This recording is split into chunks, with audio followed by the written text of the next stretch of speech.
भी यही हुआ। ये यहाँ पर ये सारे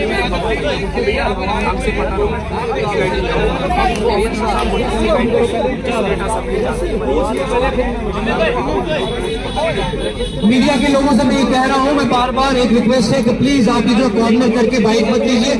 ऐसे ये जो सारा कॉज है हमारा डैमेज हो रहा है, क्योंकि आप हमदर्द हैं हमारे, आपने बहुत साथ दिया है, आपकी बहुत मोहब्बत मिली है, आपका जज्बा जो है हम सब जो एक्टिविस्ट हैं उसके बराबर या उससे ऊपर का है। लेकिन ये ना कीजिए कि हमारा जो मैसेज है वो मैं कन्वे, प्लीज प्लीज प्लीज।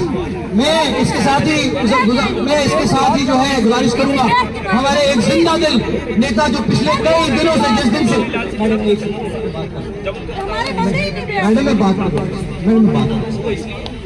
हमारे जो लोग हैं इस पे कई दिन से लगे हुए हैं, उनमें से एक अमित कपूर चेहरा है, जिस चेहरे को आपने बार बार देखा, लगातार देखा।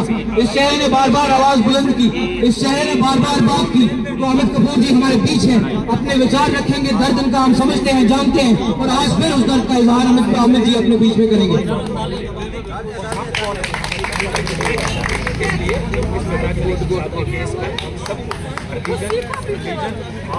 नमस्कार साथियों, आप सब यहाँ पे आए महराज मलिक जी के लिए आपका बहुत बहुत धन्यवाद। लेकिन आज इस मंच से मैं पूछना चाहता हूँ उमर अब्दुल्ला साहब से, मैं पूछना चाहता हूँ उमर अब्दुल्ला साहब से कि क्या कल आपकी बारी नहीं आएगी? क्या कल आपकी बारी नहीं आएगी? क्या आपका कोई एमएलए पीएसए उसको नहीं लगेगा? क्या आपकी सरकार का कोई एमएलए नहीं आएगा? उससे भी, उसके ऊपर भी पीएसए लगेगा, तब आप तरफोगे और दुनिया तमाशा देखेगी, जिस तरह आप तमाशा देख रहे हो। उमर साहब, मीडिया में आकर आप लोग मजाक बना रहे हो। उमर साहब, आपने हमेशा कहा कि महराज मलिक जी के ऊपर जो पीएसए लगा है वो गलत है। उमर साहब, आपने बार बार कहा, फारूक अब्दुल्ला साहब ने कहा कि जो पीएसए लगा है गलत है, लेकिन असेंबली क्यों नहीं लगाई गई? क्यों एक दिन के लिए स्पेशल असेंबली नहीं लगाई गई और क्यों रेजोल्यूशन पास नहीं किया गया? क्या आप भगवान से ऊपर हो गए हैं? क्या आपके ऊपर पीएसए नहीं लग सकता? आप पुरानी हिस्ट्री भूल गए, शायद आपके ऊपर भी लगा था। अगर आज आप अपने जम्मू कश्मीर के ईमानदार एमएलए उसका साथ नहीं दे सकते, तो याद रखना ये जनता भी आपके ऊपर हंसेगी, जम्मू कश्मीर की आवाम भी आपके ऊपर हंसेगी। आने वाले इलेक्शन में जम्मू कश्मीर की जनता आपको जवाब देगी, और उस टाइम आपकी सरकार नहीं, आपके सिर्फ 2-3 एमएलए जीत के आएंगे। और एमपी राहुल साहब है, शायद क्या नाम है उनका, एमपी साहब का, मैं उनका शुक्रिया अदा करता हूं। कम से कम उन्होंने नाम तो लिया, उन्होंने ये तो कहा कि एनसी सरकार चाहती तो रेजोल्यूशन पास कर सकती थी।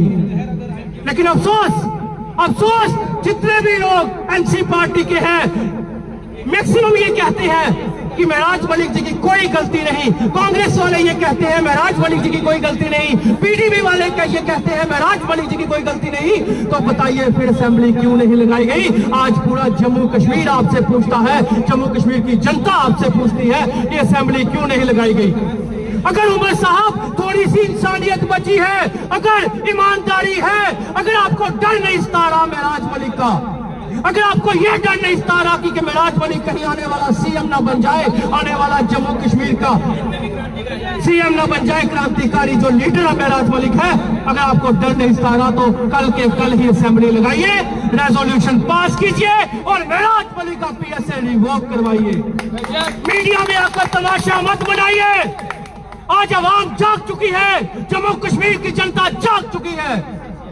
और मैं कहना चाहता हूं जम्मू कश्मीर की जनता को कि एक आदमी बाहर से उठ के आया, हमने उस पर विश्वास किया, क्योंकि जम्मू कश्मीर के लोग बोले वाले लोग हैं, हम बोले वाले डोगरे लोग हैं, हम बोले वाले कश्मीरी लोग हैं। शायद इसी वजह का फायदा, इसी चीज का फायदा एक इंसान बाहर से उठ के आया और हमें साथ बिठाकर प्रेस कॉन्फ्रेंस कर गया और मुद्दे को खत्म कर गया।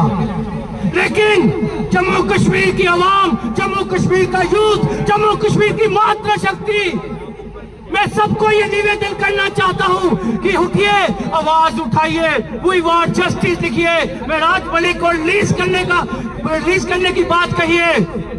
और पीसफुल प्रोटेस्ट जो है पूरे जम्मू कश्मीर में कीजिए। अरे आपस की लड़ाई है, हम बाद में लड़ लेंगे बाद में, अब आपस की लड़ाई है। लेकिन आज मेराज मलिक के लिए खड़े हो जाइए। मेराज मलिक का सिर्फ इतना कसूर था कि वो मजलूम की आवाज उठाता था। मेराज मलिक के बाप का इतना कसूर था कि उसने देश के नाम एक बेटा कर दिया था। मेराज मलिक ने लास्ट वर्ड कहा था लम्हा।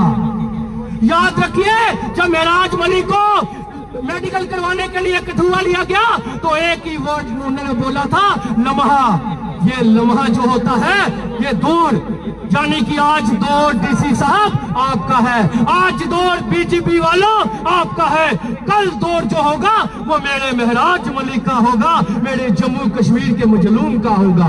ये लड़ाई जो है ये जुल्म और मजलूम की लड़ाई है, लेकिन इसमें जीतेगा मजलूम, ये याद रखिएगा। कल मेरे एक सिख भाई के ऊपर अत्याचार हुआ, वो कंडेम्ड करते हैं हम, और हम सिख भाई के साथ खड़े हैं। हम हिंदू मुस्लिम सिख ईसाई हम भाईचारा का यहाँ से नारा लगाते हैं और सबसे अपील करना चाहते हैं कि अपने अपने घरों में वीडियो बनाइए, अपने अपने जगह पे पीसफुल प्रोटेस्ट कीजिए, और जो एक गंदा आदमी बाहर से आकर यहाँ पे जिन्हें खत्म करने की कोशिश की हमारा प्रोटेस्ट, उसको जवाब दीजिए। 72 घंटे तो नहीं आए, लेकिन जम्मू कश्मीर में मेराज मलिक बाहर जरूर आएगा, और हमारी मेहनत, जम्मू कश्मीर के मजलूम की मेहनत, और अगर सीएम साहब में इंसानियत हो तो उनके रेजोल्यूशन पास हो, अगर नहीं होगा तब भी मेराज मलिक बाहर आएगा। और मेराज मलिक क्यों बाहर आएगा? क्योंकि मजलूम के लिए बाहर आएगा।